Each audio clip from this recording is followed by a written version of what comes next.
Have you tried training methods that just didn't work? Do you feel that your pet is not getting his or her nutritional needs met? Are illnesses and bad behavior your daily norm? You're going to want to join me on the Pet Parenting Reset, where you'll hear interesting and informative interviews and get solutions to all your pet problems. I'm your host, Jessica L. Fisher.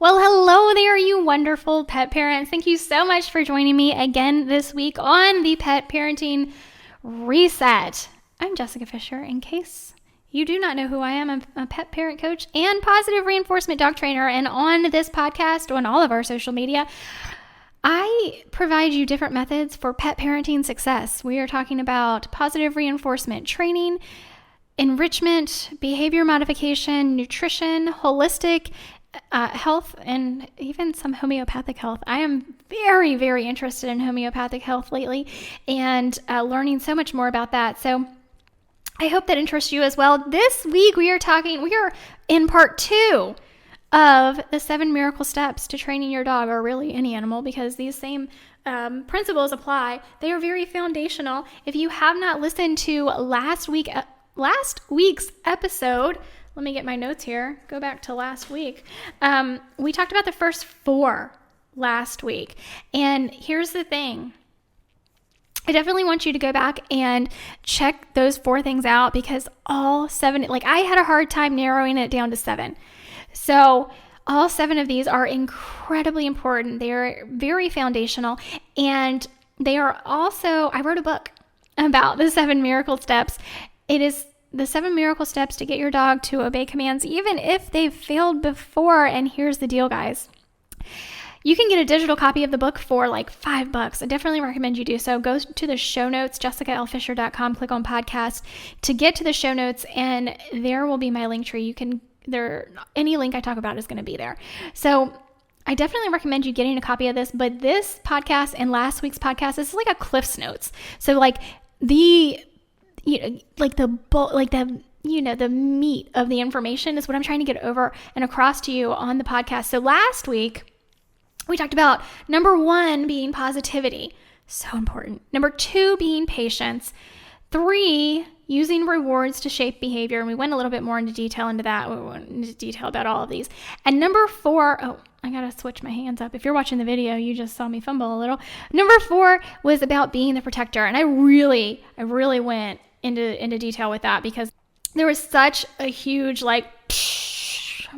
brain, my mind exploded, right? With what I told you about being the protector last week. So if you haven't listened, I definitely recommend you go back, check out that podcast, and then come back to this one so we can finish it off with the last 3. So number 5, we're going to get right in. Number 5, everything on your terms. And here's the thing with everything on your terms. It's okay for your dog to want something. It is okay for you to give your dog something you want. But we don't want our dogs to be taking charge of everything in the house.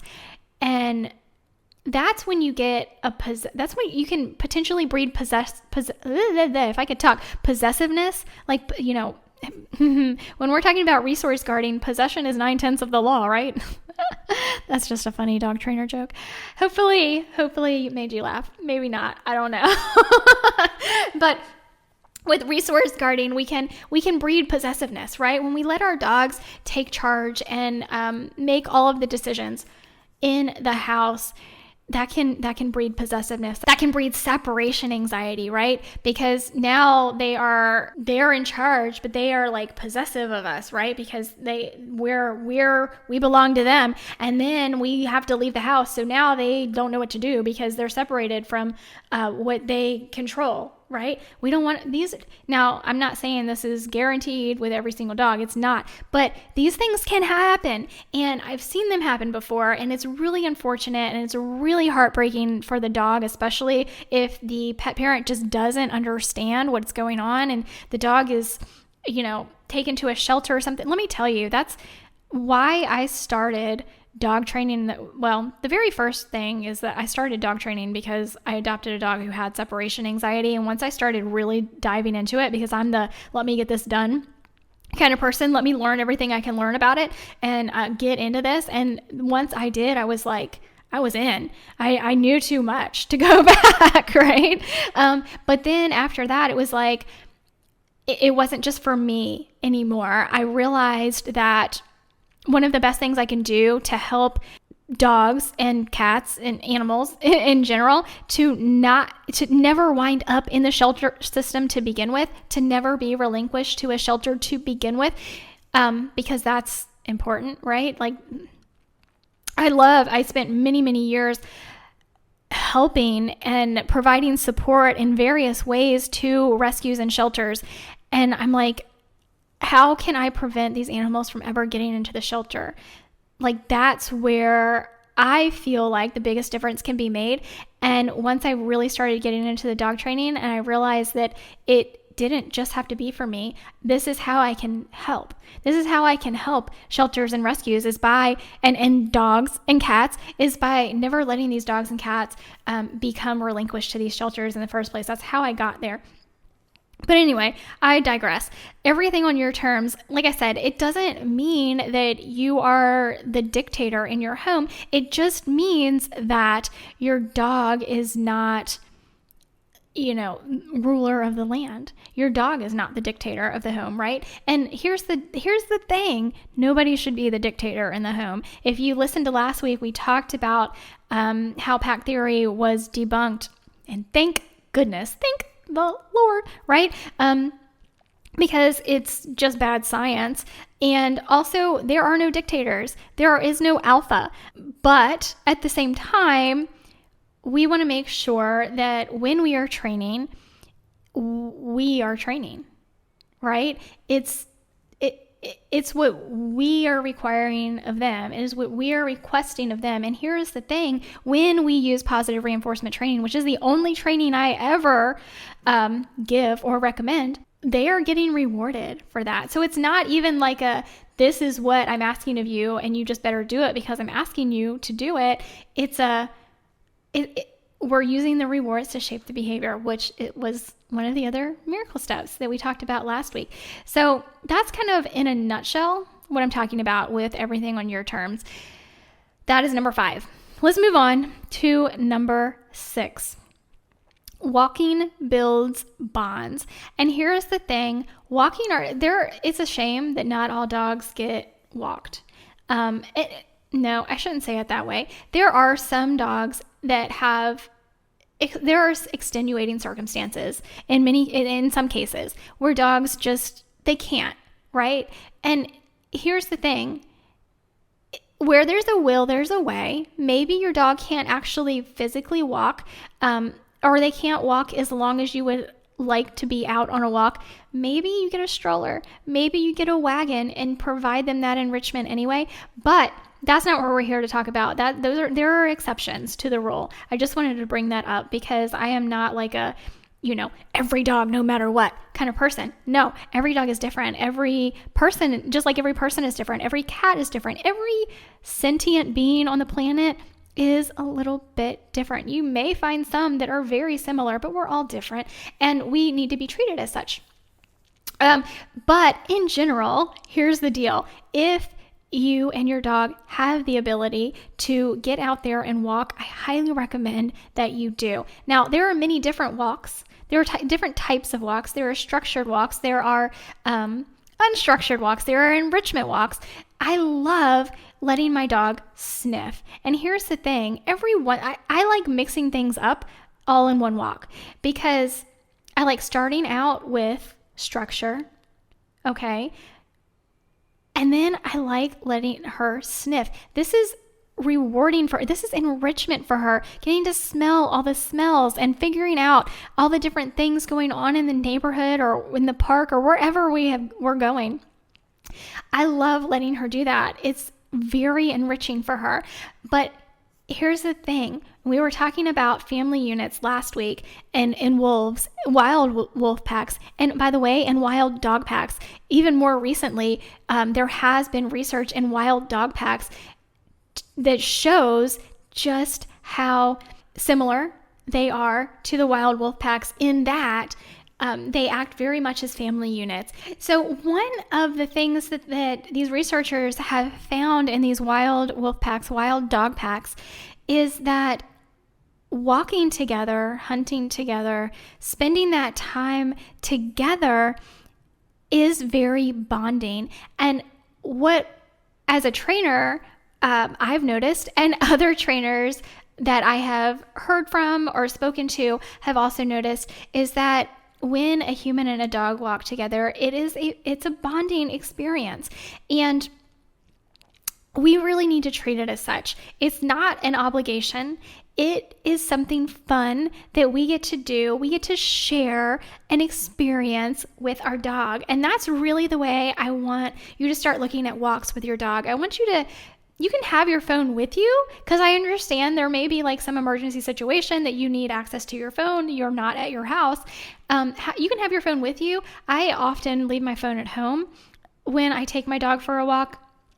And that's, if I'm just in my neighborhood and I feel safe doing so. But I put your phone down, right? There is no multitasking to be had in this moment. This moment is about you and your dog. Your dog's whole world is you and your home. And getting outside of your home to take that walk is so incredibly important for your dog. And we need to treat it as such. So be that person that is in the moment with your dog. When we think about things we can learn from our dogs, living in the moment is one of the biggest things we can learn from our dogs. And so I want you to think about that every time you take a step outside with your dog to have a walk.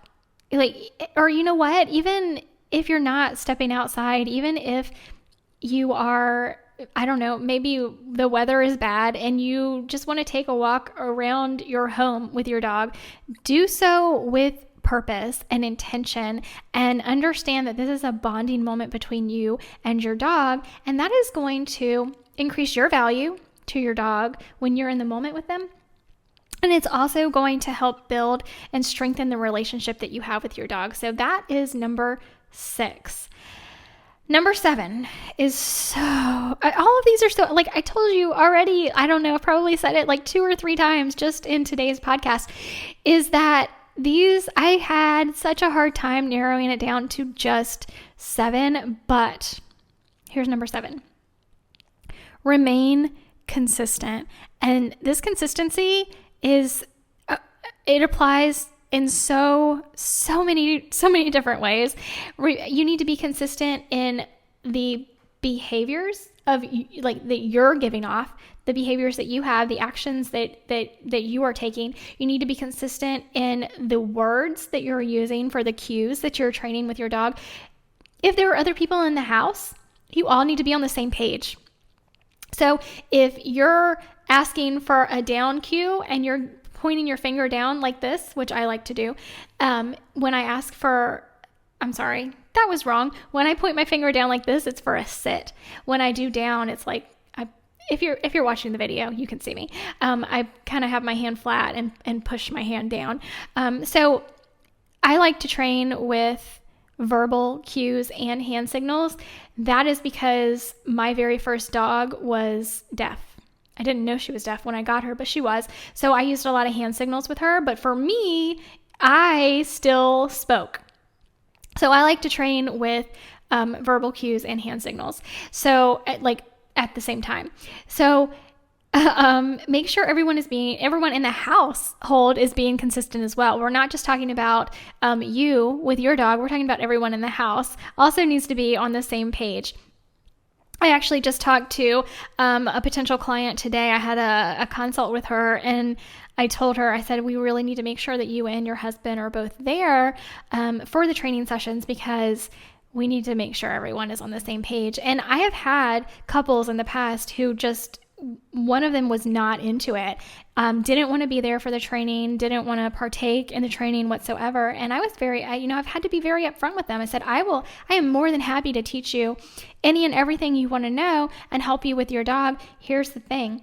If your partner is not on board and is not being consistent in the same ways that you are with your dog is going to get really confused, and this is going to be harder than it should be, but that is what it is. And I understand, like, this happens sometimes. So if you want me to train you and your husband, that's great. If you want to train your husband when I'm gone, that's fine too.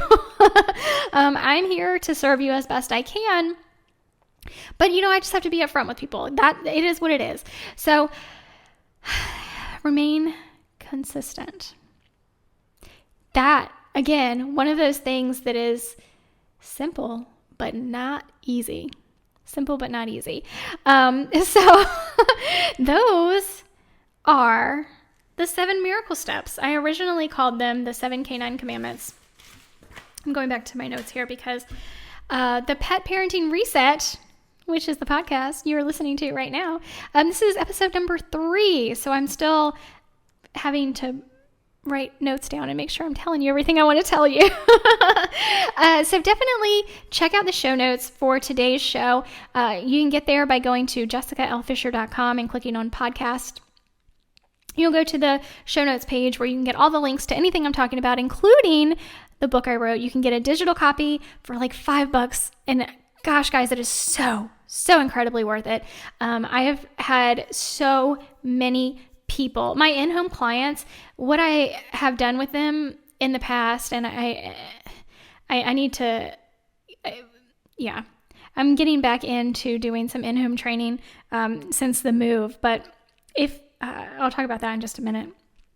What I have done with them in the past is provided them a digital copy of the book before I get to their house to do the in-home training. And I cannot tell you how many times I have gotten to someone's house and they're like, we have been implementing what you wrote in your book, because you can read the book. It's like, it's not a long book, guys. I mean, this is you can sit down and read it in like an hour and a half, or if you want to break it up, you can do that too. But it's not a long book. I really tried to get to the point so that you can just get the most out of it and get on with training your dog. But I have had so many people tell me, Jessica, we have already been put in, the 7 Canine Commandments into practice in our home, and we have seen such a huge difference with our dog already. I'm so excited to, start the training program with you because we have already had such huge changes in our home. And here's the thing, that's what it is. If all I did was provide to you these 7 Canine Commandments and you put them in place in your home, you are going to see such drastic improvements with your dog, with the relationship you have with your dog. I mean, with the relationship you have with yourself and everyone around you, because if you are changing yourself and providing, that positivity and the patience with yourself, by the way, provide these things to yourself, your mindset changes and your life changes. That's how these things work. So definitely check out the book. I also have a free beginner dog training series course. It's an online course. I definitely recommend it. If you haven't already checked it out, again, go to the show notes, jessicalfisher.com, click on podcast, and go to the link tree. The Beginner Dog Training Series is a completely free online dog training course. It's like 19 videos. You can get so much out of it. I definitely recommend the book first and then the Beginner Dog Training Series.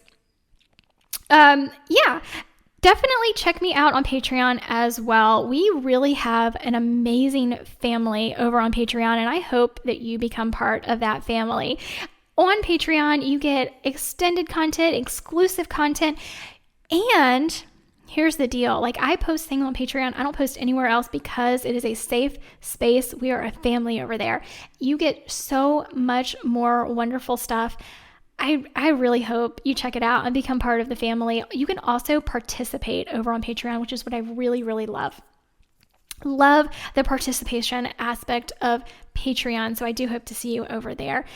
Please leave a 5-star review if you enjoyed today's podcast. If you haven't already left a review on your favorite podcasting network, I hope you do so, because when you leave 5-star reviews, the podcast network, wherever you get your podcast, Apple, Google, Stitcher, Spotify, wherever it may be, can recommend this podcast to other people. And that's the whole goal, is to help as many people and pets as possible. there are a lot of P's. I'm just noticing all my P's popping. Sorry, guys. I also hope you subscribe to the podcast. If you haven't already, hit the subscribe button or follow button, depending on the platform. It may be subscribe, it may be follow. Definitely check out the video of the podcast as well. It will be posted on both YouTube and Rumble. So yeah, wherever you prefer to get your content, we should be there. I should be there. If you really prefer to get your content somewhere that I have not mentioned, let me know about it so that hopefully we can get the content over there for you. Thank you so much for being here with me again, spending your time with me. I hope that I am providing enough value for you that you are thrilled to come back and listen every single week. Thank you again so much for being here. I can't do it without you. You guys are awesome. You rock. I love you and your pets. I can't wait to talk to you next week. Bye.